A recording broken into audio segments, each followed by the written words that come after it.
State bank of India ने 2024 में assistant manager engineers की भर्ती के लिए नोटिफिकेशन जारी किया है। इस वीडियो में मैंने इसी भर्ती के बारे में विस्तार से जानकारी दी है। भारतीय स्टेट बैंक एक सरकारी शेड्यूल्ड कमर्शियल बैंक है।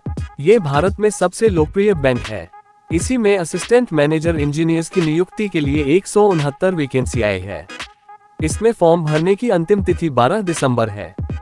इसका फॉर्म भरना 30 नवंबर से ही चालू है और अब इसकी अंतिम तिथि नजदीक है जो 12 दिसंबर है। फॉर्म भरने के लिए 750 रुपए का शुल्क लग रहा है और SC, ST और दिव्यांग छात्रों के लिए कोई शुल्क नहीं लग रहा है।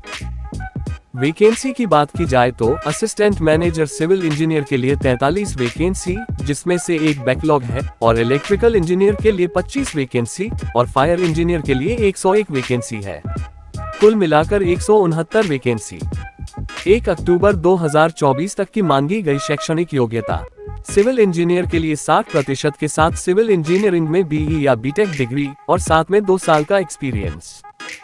इलेक्ट्रिकल इंजीनियर के लिए 60% के साथ इलेक्ट्रिकल इंजीनियरिंग में BE या BTech डिग्री और साथ में 2 साल का एक्सपीरियंस।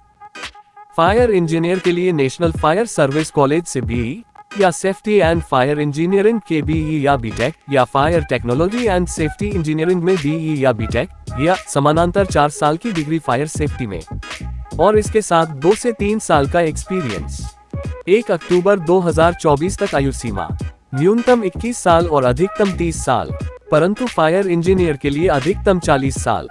इसमें OBC को 3 साल की छूट, SC, ST को 5 साल की छूट, दिव्यांग को 10 साल की छूट, एक्स सर्विसमैन को 5 साल की छूट और 84 के दंगों से प्रभावित लोगों को 5 साल की छूट।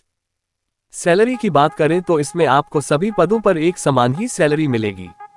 हर महीने ग्रॉस सैलरी 88,000 रुपए और नेट इन हैंड सैलरी 74,500 रुपए। सिलेक्शन प्रोसेस: सिविल और इलेक्ट्रिकल इंजीनियर के लिए ऑनलाइन लिखित परीक्षा और इंटरव्यू, फायर इंजीनियर के लिए शॉर्ट लिस्टिंग और इंटरव्यू। असिस्टेंट मैनेजर सिविल और इलेक्ट्रिकल इंजीनियर का परीक्षा पैटर्न: पहला ऑनलाइन परीक्षा, इसमें 2 सेक्शन होंगे। एक होगा जनरल एप्टीट्यूड, जिसमें रीजनिंग से 50, इंग्लिश और मैथमेटिक्स से 35 सवाल, कुल 120 सवाल, 120 अंक के और 90 मिनट का समय। दूसरा है प्रोफेशन नॉलेज टेस्ट, जिसमें सिविल या इलेक्ट्रिकल इंजीनियरिंग के 50 सवाल पूछे जाएंगे जो 100 अंक के होंगे और 45 मिनट में संचालित। दोनों ही सेक्शन में कोई नेगेटिव मार्किंग नहीं होगी। इसमें जनरल एप्टीट्यूड एक क्वालिफाइंग सेक्शन है और इसके अंक मेरिट बनाने के लिए नहीं यूज होंगे। सिर्फ प्रोफेशन नॉलेज टेस्ट के ही स्कोर के आधार पर मेरिट लिस्ट तैयार किया जाएगा। दूसरा चरण है इंटरव्यू, ये 25 अंक का होगा। फाइनल मेरिट लिस्ट बनाने में इसमें प्राप्त अंकों का वेटेज 30% होगा और प्रोफेशन नॉलेज टेस्ट में प्राप्त अंकों का वेटेज 70% होगा। असिस्टेंट मैनेजर फायर इंजीनियर का परीक्षा पैटर्न: पहला शॉर्ट लिस्टिंग, इस चरण में आपके एजुकेशनल क्वालिफिकेशन, एक्सपीरियंस और अन्य पैरामीटर्स पर आपको इंटरव्यू के लिए शॉर्टलिस्ट किया जाएगा।